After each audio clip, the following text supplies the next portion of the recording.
بسم اللہ الرحمن الرحیم۔ السلام علیکم کلاس فرسٹ ایئر۔ آج وجود باری تعالیٰ پڑھتے ہیں۔ آج کا ہمارا ٹاپک وجود باری تعالیٰ ہے۔ وجود باری تعالیٰ کا مطلب ہے اللہ تعالیٰ کی ذات کا کائنات میں موجود ہونا، ایسی دلیلیں جو اللہ تعالیٰ کے وجود کو ثابت کریں۔ تو اللہ تعالیٰ کے موجود ہونے میں کوئی عاقل اور سمجھدار شک نہیں کر سکتا، کوئی عقل رکھنے والا اور سمجھ رکھنے والا شک نہیں کر سکتا، کیونکہ کائنات کا ذرہ ذرہ اللہ تعالیٰ کے وجود کی گواہی دیتا ہے۔ سورج، چاند، ستارے، یہ زمین، آسمان، پہاڑ، دریا، اگر ہم لوگ ان کو دیکھتے ہیں تو فوراً ہمارا ذہن اس خالق کائنات کی طرف جاتا ہے کہ کوئی ذات ایسی ہے جو ان کو بنا رہی ہے، کیونکہ زمین کو بنانا، آسمان کو بنانا کسی انسان کے بس کا کام نہیں ہے۔ کوئی ایسی ذات موجود ہے جس نے ان چیزوں کو بنایا ہے، اور وہ ذات رب تعالیٰ کی ہے۔ عقل کا یہی تقاضا ہے کہ ہم کوئی بھی چیز جب دیکھتے ہیں تو یہ یقین ہو جاتا ہے کہ اس کے بنانے والا بھی ہے۔ یعنی دنیا میں جب ہم کوئی بنی ہوئی چیز دیکھتے ہیں تو فوراً ہمارا ذہن اس کی طرف جاتا ہے، ہمیں یقین ہو جاتا ہے کہ اس کو بنانے والا کوئی ہے، کوئی عقل مند انسان ہے، کوئی زندہ چیز ہے، کوئی علم رکھنے والا ہے، کوئی اختیار رکھنے والا ہے جس نے اس چیز کو بنایا ہے۔ تو گویا دنیا کی ہر چیز بنانے والے کے وجود کو ظاہر کرتی ہے۔ اسی طرح مثال کے طور پر جب مکان نظر آتا ہے تو کسی معمار کا بنایا ہوا ہے۔ یعنی جب ہم لوگ کوئی خوبصورت مکان دیکھتے ہیں نا تو فوراً ہمارا ذہن اس بنانے والے کی طرف جاتا ہے کہ اس خوبصورت مکان کو کوئی بنانے والا بھی ہے، کوئی ایسا انسان ہے جس نے اس عمارت کو بنایا ہے۔ اور یہ جو گھڑی چل رہی ہے کسی کارخانے میں بنی ہے، اس کارخانے کو کوئی چلا رہا ہے۔ ایسا ہی ہے کہ گھڑی جو ہے خود بخود نہیں چل سکتی، اس کو چلانے والا بھی تو ہے، اس کو بنانے والا بھی تو کوئی ہے، اور وہ کارخانے میں بنی اور کارخانہ بھی تو خود بخود نہیں چل سکتا، خود بخود نہیں بن سکتا، اس کو بھی بنانے والا کوئی انسان موجود ہے۔ کوئی مکان خود بخود نہیں بنتا، کوئی گھڑی خود بخود نہیں بنتی، کوئی کارخانہ خود بخود نہیں چلتا، ان کو چلانے والا بھی کوئی موجود ہے اور وہ انسان ہے۔ پھر دنیا کا یہ عظیم الشان کارخانہ جو نامعلوم وقت سے اب تک اس خاص نظام کے تحت چل رہا ہے، خود بخود کیسے پیدا ہو سکتا ہے اور کیسے چل سکتا ہے؟ یعنی یہ کائنات جو ہے یہ خود بخود پیدا ہو گئی ہے، یہ زمین، سورج، چاند، ستارے، پہاڑ، دریا اور جو مخلوقات ہیں یہ خود بخود بن گئی ہیں، اور یہ جو نظام چل رہا ہے یہ خود بخود چلتا ہے، اس کو چلانے والا کوئی نہیں ہے۔ تو جس وقت بندہ ان چیزوں پر غور و فکر کرتا ہے تو معلوم ہوتا ہے کہ اس کائنات کو بنانے والی بھی ذات موجود ہے، اور وہ ذات اللہ تعالیٰ کی ہے۔ اور اس نظام کو چلانے والا، یہ جو نظام جو صدیوں سے چل رہا ہے، جو کئی زمانوں سے چل رہا ہے، اس نظام کو بھی چلانے والے کوئی ذات موجود ہے، اور وہ رب تعالیٰ کی ذات موجود ہے۔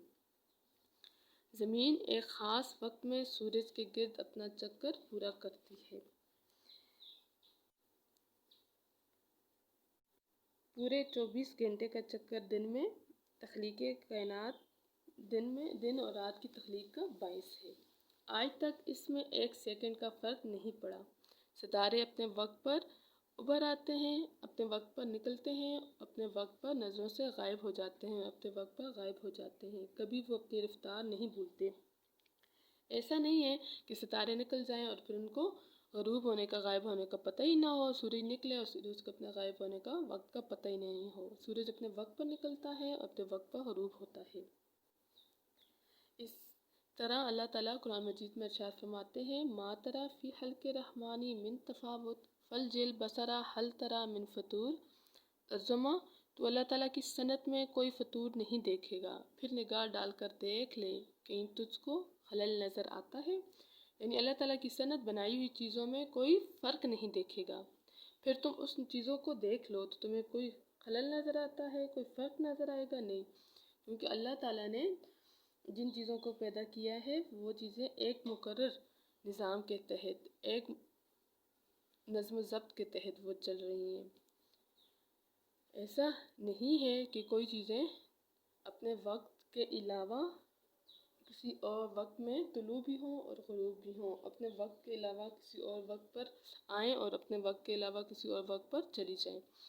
جیسے سورج اپنے مدار میں چکر لگا رہا ہے اور چاند اپنے مدار میں، یعنی اپنے اپنے دائرے میں چکر لگاتے ہیں۔ نہ سورج اپنے مدار سے ہٹتا ہے، نہ چاند سورج کی طرف کھنچ کر جاتا ہے۔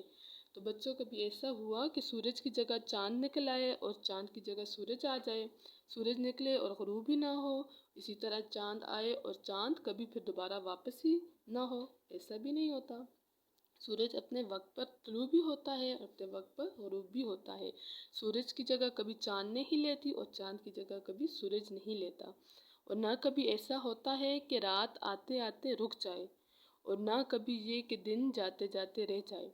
ایسا بھی نہیں ہے کہ رات کی جگہ دن آ جائے اور دن کی جگہ رات آ جائے۔ رات اپنے وقت پر آتی ہے اور دن اپنے وقت پر۔ ایسا نہیں ہے کہ دن ہے تو دن ہی رہے گا، رات نہیں ہوگی، کیونکہ دن کے بعد جو ہے رات کا وقت ہوتا ہے۔ ایسا نہیں ہے کہ دن ہو اور پھر وہ دن ہی رہے اور رات نہ ہو۔ اور یہ بھی اللہ تعالیٰ کی انسان پر بہت بڑی انعامات ہیں، انسان پر بہت بڑے احسانات ہیں کہ اللہ تعالیٰ نے دن کو بنایا، اور دن کو انسان جو ہے کام کاج کرتا ہے۔ جس وقت انسان دن کو کام کاج کر کے تھک جاتا ہے، پھر اللہ تعالیٰ نے اس کے لیے رات بنائی ہے، وہ رات کو آرام کرتا ہے، تو اس کو آرام کی ضرورت محسوس ہوتی ہے، پھر وہ رات کو آرام کرتا ہے تاکہ وہ اگلے دن آرام سکون کر کے اگلے دن کی مشقت کے لیے پھر سے وہ تیار ہو جائے۔ اگر ہمیشہ دن ہی دن رہتا یا ہمیشہ رات ہی رات چھائی رہتی تو گزر اوقات میں کس قدر مشکلات آتی۔ تو اللہ تعالیٰ سورۃ قصص میں فرمایا ہے اللہ تعالیٰ نے کہ ذرا دیکھو تو صحیح، اللہ تعالیٰ قیامت تک کے لیے دن ہی قائم رکھتا تو تمہارے سکون اور آرام کے لیے رات کون لا سکتا تھا؟ کوئی بندہ ہے جو رات کو لائے؟ پھر رات کون لا سکتا تھا؟ مقصد یہ ہے کہ اللہ تعالیٰ نے دن اور رات میں اختلاف پیدا کر کے انسان پر احسان عظیم کیا ہے۔ تو یہ جو آیت ہے اس کا جو ہم لوگوں نے ترجمہ پڑھا ہے، تو مفہوم یہ ہے کہ قرآن مجید اس مذکورہ قاعدے کے مطابق وجود باری تعالیٰ کو ثابت کرنے کے لیے بار بار انسان کی توجہ اس کے ارد گرد پھیلی ہوئی کائنات کی طرف دلاتا ہے کہ وہ کائنات میں انسان غور و فکر کرے اور پھر وہ اللہ تعالیٰ کی نشانیوں کو دیکھے اور اس کو رب کا وجود اس میں نظر آئے۔ تو انسان کو یہ دعوت اللہ تعالیٰ دیتا ہے کہ کائنات کو اور خود اپنے وجود کو دیکھ کر اس کائنات کے اور اپنے خالق مالک کو پہچاننے کی کوشش کرے۔ اگر انسان اس کائنات کا مشاہدہ کرے گا تو دنیا کی ہر چیز اپنے زبان حال سے یہ بتاتی ہوئی نظر آئے گی کہ کائنات تو خود بہت وجود میں نہیں آئی، ایک زبردست طاقت اس کو بنانے والی ہے، اور وہ زبردست طاقت اللہ تعالیٰ کی ذات ہے، جو اس کائنات کو جس نے بنایا بھی ہے اور اس کائنات کا نظام جو رب چلا رہا ہے۔ ایک اور جگہ قرآن مجید میں اللہ تعالیٰ ارشاد فرماتے ہیں، ارشاد باری تعالیٰ ہے لا الشمس ينبغي لها أن تدرك القمر ولا الليل سابق النهار وكل في فلك يسبحون۔ ترجمہ ہے، نہ سورج کی مجال ہے کہ چاند کو جا پکڑے اور نہ رات دن سے پہلے آ سکتی ہے، یہ سب ایک دائرے میں تیر رہے ہیں۔ کہ سورج کو یہ مجال ہی نہیں کہ وہ چاند کی جگہ چلا جائے، کہ چاند سورج کی جگہ چلا جائے اور سورج چاند کی جگہ چلا جائے، ایسا نہیں ہو سکتا۔ یہ اپنے اپنے مقرر وقت پر طلوع بھی ہوتے ہیں اور مقرر وقت پر غروب بھی ہوتے ہیں۔ اسی طرح نہ رات دن سے پہلے آ سکتی ہے، یہ سب ایک دائرے میں تیرے، یعنی اپنے مقرر وقت پر یہ نکلتے بھی ہیں اور غروب بھی ہوتے ہیں، مقرر وقت پر دن اور رات آتے بھی ہیں اور پھر دن اور رات کا ٹائم ختم بھی ہو جاتا ہے۔ ایسا نہیں ہے کہ رات ہے تو پھر رات ہی رہے، دن نہ نکلے، دن نہ ہو، رات ہے تو رات رہے، پھر اگلا جو دن ہوتا ہے وہ بھی رات ہو، پھر بھی رات ہو، یعنی دو دن رات رہے، ایک ہفتہ رات رہے اور دن نہ نکلے، ایسا نہیں ہوتا۔ دن اور رات اپنے اپنے مقرر وقت پر آتے اور جاتے ہیں، اسی طرح سورج اور چاند اپنے مقرر وقت پر طلوع اور غروب ہوتے ہیں۔ قدرت کا یہ کارخانہ اسی نظم و ضبط کے ساتھ ایک نامعلوم مدت سے چل رہا ہے، یعنی یہ جو نظام چل رہا ہے یہ کب سے ہے؟ کئی صدیوں سے، کئی زمانوں سے ہے، لیکن عقل یہ مانتی ہے کہ اتنا بڑا نظام اتنی مدت سے مسلسل بغیر کسی چلانے والے کے چل سکتا ہے؟ ظاہر ہے عقل یہ بات نہیں مان سکتی، اس لیے خود یہ کائنات، دن اور رات، چاند، سورج اور زمین آسمان کا یہ نظم و ضبط اللہ کے وجود کا ثبوت دیتا ہے۔ تو یہاں پہ بچوں میں آپ کو وجود باری تعالیٰ کے بارے میں ایک دو دلائل سمجھاتی ہوں، آپ نے غور سے ان دلائل کو سمجھنا ہے تاکہ آپ کو کائنات میں اللہ تعالیٰ کے وجود کے بارے میں، اللہ تعالیٰ کے موجود ہونے کے بارے میں سمجھ آ جائے۔ تو ایک مرتبہ امام شافعی سے ایک ملحد نے سوال کیا، ملحد توحید کا ماننے والا، تو اللہ تعالیٰ کے وجود کی کیا دلیل ہے؟ وہ کہنے لگا کہ اللہ تعالیٰ کے موجود ہونے کے بارے میں کیا دلیل ہے؟ تو امام شافعی رحمۃ اللہ علیہ نے فرمایا کہ وہ سامنے شیتوت کا درخت، تو وہ جو سوال کرنے والا ہے وہ حیران ہو کر بولا کہ کس طرح؟ تو امام شافعی رحمۃ اللہ علیہ نے فرمایا اگر اس درخت کے پتے ریشم کا کیڑا کھائے تو وہ ریشم بن جاتا ہے، وہ ریشم جس سے کپڑے وغیرہ بنائے جاتے ہیں نا، تو وہ ریشم بن جاتا ہے۔ جب بکری ان پتوں کو کھاتی ہے تو وہ دودھ بن جاتا ہے۔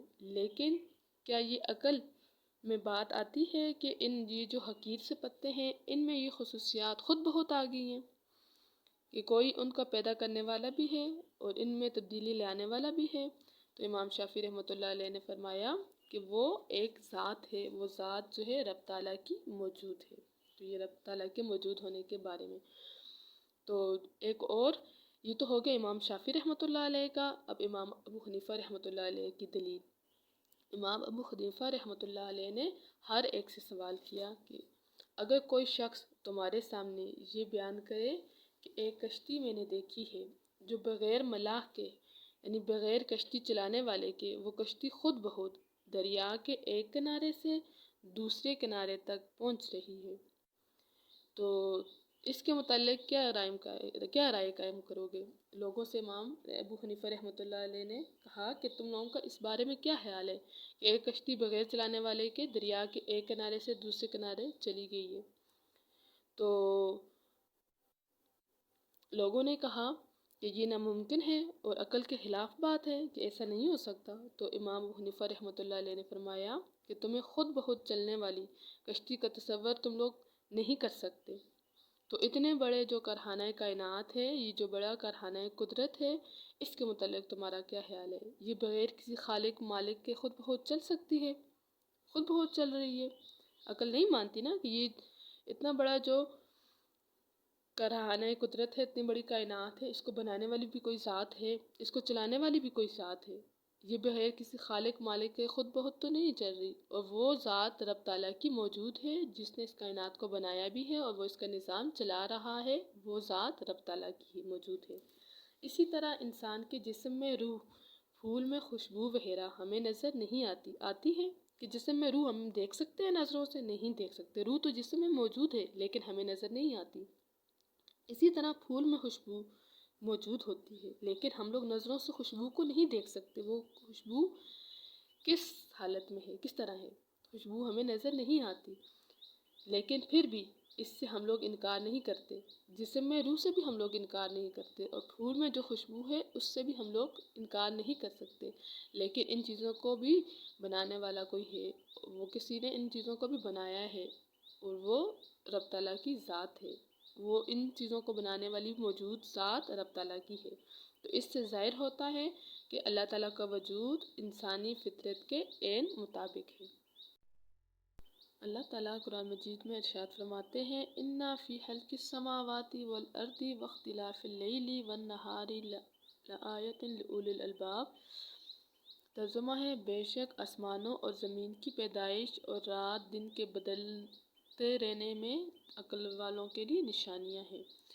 اس طرح کہ زمین اور آسمان، جس وقت ہم لوگ زمین اور آسمان کو دیکھتے ہیں نا کہ اتنا بڑا آسمان، اتنی بڑی زمین، اور زمین کے اندر یہ تمام جو نظام ہے، یہ زمین کو بنانے والا جو ہے یہ کوئی ذات ہے اور وہ ذات رب تعالیٰ کی ہے، کسی انسان کے بس کا یہ کام نہیں ہے کہ انسان زمین کو، اتنی بڑی زمین کو بنا سکے، انسان اس آسمان کو بنا سکے اور اس میں جو چیزیں ہیں، جو چیز موجود ہے ان کو بنا سکے اور اس کو پھر ایک نظام کے تحت چلا سکے۔ تو جس وقت ہم لوگ دیکھتے ہیں تو پھر ہمارا ذہن خود خالق کائنات کی طرف جاتا ہے تو اس طرح رات دن کے بدلتے رہنے میں کبھی ایسا نہیں ہوا، اتنے زمانے گزر گئے، اتنی صدیاں گزر گئی، رات اپنے وقت پر آتی ہے اور دن اپنے وقت پر آتا ہے۔ تو اللہ تعالیٰ نے دن کو اس لیے بنایا کہ انسان سارا دن کام کاج کرے، محنت مشقت کرے، جب وہ تھک جائے تو اللہ تعالیٰ نے آرام سکون کے لیے رات بنائی کہ وہ آرام سکون کرے، اگلے دن دوبارہ وہ جو ہے نئے کام کے لیے تازہ دم ہو جائے۔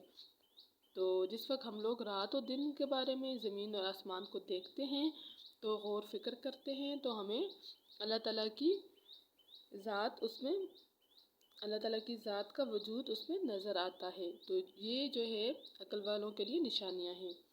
اس بات کو سمجھنے کے لیے اللہ تعالیٰ نے انسان کو خود اس کی اپنی پیدائش کی طرف متوجہ کیا ہے۔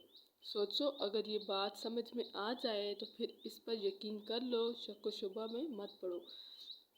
اللہ تعالیٰ ارشاد فرماتے ہیں، ام خلقوا من غیر شیء ام هم الخالقون ام خلقوا السماوات والارض بل لا یوقنون۔ ترجمہ ہے، کیا یہ لوگ انسان بغیر کسی کے پیدا ہو گئے ہیں، یا یہ خود اپنے خالق ہیں، یعنی اپنے خالق ہیں، پیدا کرنے والے ہیں، اپنے آپ کو خود پیدا کرنے والے ہیں، یا انہوں نے آسمانوں اور زمین کو پیدا کر لیا ہے۔ اصل یہ ہے کہ یہ حقیقت نہیں رکھتے۔ اس آیت کے ترجمے کے مفہوم سے ہمیں یہ سمجھ میں آتی ہے کہ اللہ تعالیٰ کہتے ہیں کہ انسان جو ہے خود اپنی پیدائش کی طرف دیکھے نا، کہ انسان کو کس نے پیدا کیا، انسان جو ہے خود بخود پیدا ہو گیا ہے یا انسان اپنے آپ کو خود پیدا کرنے والا ہے۔ تو یہ جو زمین اور آسمان کو اللہ تعالیٰ نے پیدا کیا ہے، کیا یہ خود بخود پیدا ہو گئی ہے یا کسی انسان نے ان کو بنایا ہے؟ انسان اس وقت اپنے آپ کو دیکھتا ہے کہ یہ جو انسان موجود ہے، یہ جو انسان پیدا کیا گیا ہے، یہ کسی انسان نے اس کو نہیں بنایا، بلکہ وہ ذات رب تعالیٰ کی ہے۔ رب تعالیٰ نے انسان کو پیدا کیا ہے۔ رب تعالیٰ انسان کو پیدا کرنے پر قادر ہے، وہی قدرت رکھنے والا ہے۔ تو نظام کائنات کی یہ گواہی ایک عقلی دلیل ہے۔ عقل مانتی ہے نا کہ انسان خود بخود نہیں پیدا ہوتا، انسان نے خود بخود جنم نہیں لیا، بلکہ اس کو پیدا کرنے والی ذات رب تعالیٰ کی موجود ہے۔ انسان کو بنانے والا رب تعالیٰ ہے۔ کوئی بندہ انسان پیدا نہیں کر سکتا، انسان کو نہیں بنا سکتا۔ اس لیے انسانیت کے ہر دور میں مہذب سے مہذب اور وحشی سے وحشی قوموں نے کسی نہ کسی صورت میں ایک عظیم ذات کا اعتراف کیا ہے۔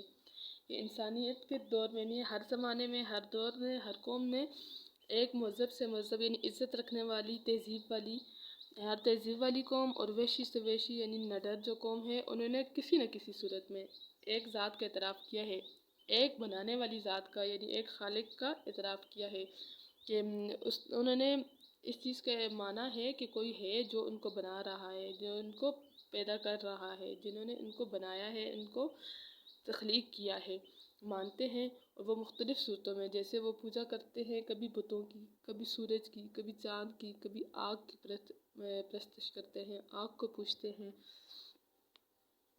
تو اس طرح وہ ایک ذات کا اعتراف تو کرتے ہیں اور پھر وہ اسی کی عبادت کرتے ہیں، یعنی اسی سے اپنی حاجتیں پورا کروانے کی تمنا کرتے ہیں، اسی کے آگے اپنی حاجتیں پیش کرتے ہیں، اور ان کا یقین ہوتا ہے کہ وہی ہماری حاجتوں کو پورا کرنے والا ہے۔ وہ مختلف صورتیں جو میں نے آپ کو بتائی، سورج، چاند، ستاروں کی پرستش کرتے ہیں، بتوں کی پوجا کرتے ہیں، کسی نے گائے کو اپنا معبود بنا لیا، وہ اسی کو پوجتے ہیں۔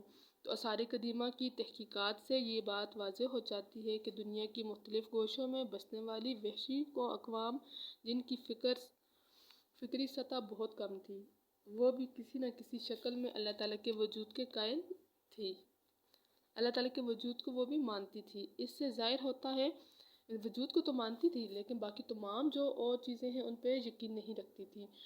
کس طرح کہ وہ ملائکہ پر، فرشتوں پر ایمان نہیں لاتے تھے، کتابوں پر، جو آسمانی کتابیں ان پر ایمان نہیں لاتے تھے، آسمانی کتابوں پر، اچھی اور بری تقدیر پر ایمان نہیں رکھتے تھے، یعنی ان کو نہیں مانتے تھے۔ وہ مرنے کے بعد دوبارہ زندہ ہونے کو نہیں مانتے، اور وہ قیامت کے دن کو نہیں مانتے، اور حساب کا دن ہوگا، روز محشر کا دن ہوگا، وہ ان چیزوں کو نہیں مانتے۔ رب تعالیٰ کی ذات کو، وجود جو ہے اس کو تو وہ مانتے ہیں کہ کوئی ذات ہے جو بنا رہی ہے اس کائنات کو بھی، اور کوئی ذات ہے جنہوں نے ان کو خود بنایا ہے۔ تو اس چیز کو مانتے ہیں لیکن باقی تمام جو چیزیں ہیں ان پر وہ یقین نہیں رکھتے، یعنی آخرت پر، مرنے کے بعد دوبارہ اٹھائے جانے پر، ان چیزوں پر وہ یقین نہیں رکھتے۔ اس سے ظاہر ہوتا ہے کہ وجود باری تعالیٰ پر ایمان لانا انسان کی فطرت میں ہے۔ بڑے سے بڑا کافر بھی کسی بڑی مصیبت میں پھنس کر بے اختیار اپنے بنانے والے کو پکار اٹھتا ہے۔ تو جس طرح یہ بات واضح اور یقینی ہے کہ اس کائنات کا کوئی پیدا کرنے والا اور چلانے والا ہے اور وہ اللہ ہے، اس طرح یہ بات بھی واضح اور یقینی ہے کہ وہ اللہ ایک ہے، یعنی اللہ ایک ہے، اللہ کے ساتھ اور کوئی شریک نہیں ہے، نہ اس کی ذات میں، نہ اس کی صفات میں، نہ اس کے افعال میں یعنی اس کے کاموں میں، نہ اس کے اسماء میں، نہ اس کے ناموں میں۔ وہی معبود اور برحق ہے، یعنی اس کی عبادت کی جائے۔ وہ قدیم، ازلی اور ابدی ہے، یعنی ہمیشہ سے ہے اور ہمیشہ رہنے والا ہے۔ اللہ تعالیٰ کی ذات کے سوا ساری چیزیں حادث ہیں۔ حادث کا مطلب ہے نئی پیدا ہونے والی ہیں، جو نئی پیدا کی گئی ہیں، یعنی پہلے نہیں تھی پھر وجود میں آئی۔ تو اللہ تعالیٰ کی ذات قدیم، ازلی اور ابدی ہے، ہمیشہ سے ہے اور ہمیشہ رہے گی۔ تو انسانی عقل خود بخود اپنی سوچ میں اس نتیجے پر پہنچتی ہے، یعنی اللہ تعالیٰ کی ذات ایک ہے۔ اب اس بات کو ہم لوگوں نے سمجھنا ہے کہ اللہ تعالیٰ کی ذات ایک ہے۔ اگر ایک سے زیادہ خدا ہوتے تو ہر ایک اس دنیا کو اپنی مرضی اور خواہش کے مطابق چلانے کی کوشش کرتا۔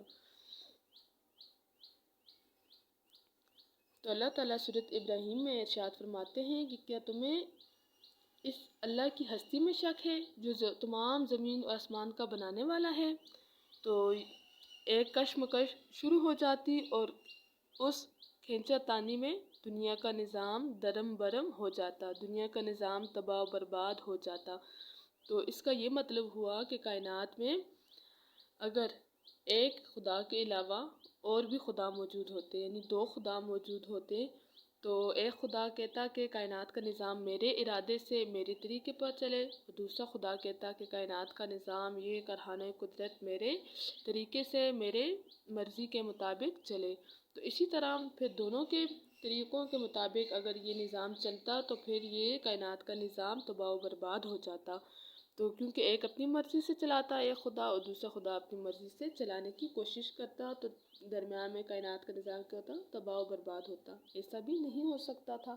پھر اگر کائنات میں اگر دو خدا ہوتے تو ایک خدا جو ہے کائنات کا نظام اپنے طریقے کے مطابق چلاتا، پھر دوسرا خدا جو ہے وہ بیکار بیٹھا رہتا، دوسرے خدا کا کوئی کام بھی نہیں ہوتا۔ ایسا بھی نہیں ہو سکتا تھا کہ کائنات میں دو خدا نہیں ہو سکتے تھے، کائنات میں ایک ہی خدا موجود ہوتا جو اپنے طریقے سے نظام کائنات کو چلا سکے۔ تو اسی طرح سورۃ انبیاء میں اللہ تعالیٰ کا ارشاد ہے، اللہ تعالیٰ ارشاد فرماتے ہیں، آیت ہے قُل لَوْ فِیہِمَا آلِہَةٌ إِلَّا اللَّهُ لَفَسَدَتَا۔ ترجمہ ہے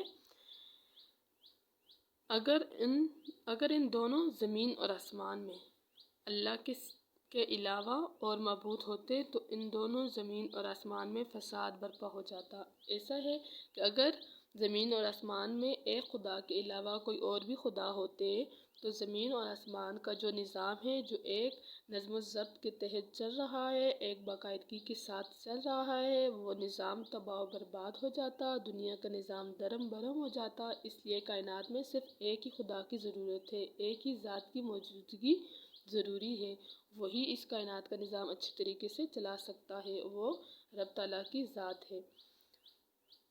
تو کلاس ہمارا ٹاپک کمپلیٹ ہو گیا ہے۔ آج وجود باری تعالیٰ کے بارے میں پڑھا تھا اور آپ لوگوں کا یہی ہوم ورک ہے، آپ لوگوں نے وجود باری تعالیٰ کو یاد کرنا ہے۔ اللہ حافظ۔